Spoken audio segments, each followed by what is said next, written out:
now Congressman Bowman. Thank you so much, Senator Schumer. Thank you for being here. Thank you, Governor Hochul, for being here as well. Mayor Murphy, I can't imagine what you've been going through over the last 48 hours. Thank you for your leadership, and thank you for being here as well. We have to recognize the first responders. I had the pleasure of speaking with them for a few minutes before I came to the podium, and they were literally out there during the storm, saving lives, saving people from drowning. So I just want to recognize them and give them another round of applause, please. I told Chief Tom I was going to call him up and let him say a few words, but I don't want to put him on the spot. So he'll stay over there, and I'll support him from the podium. We cannot put a cost on human life. And we lost at least 14, Governor, human lives during this storm. And we could have lost so many more if it weren't for our first responders. And people lost their homes, people lost their basements, they lost their vehicles.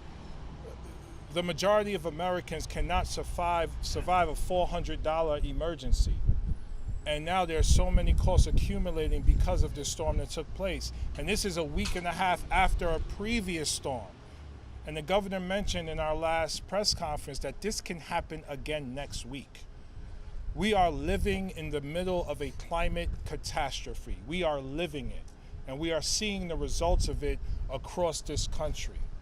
And that is why part of my job is to strongly encourage my colleagues in Congress to go as big as possible as we talk about an infrastructure reconciliation plan.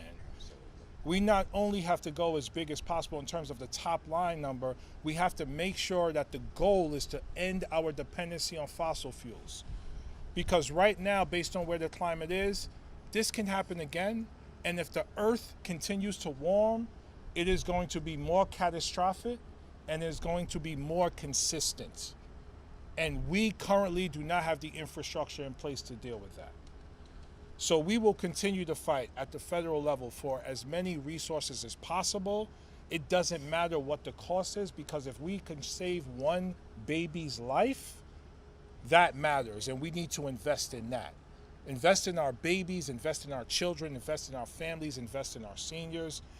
And it's time for us to rebuild our infrastructure and rebuild our economy and rebuild our country. And there's no price tag for that, because we need a habitable planet for our children and grandchildren coming behind us.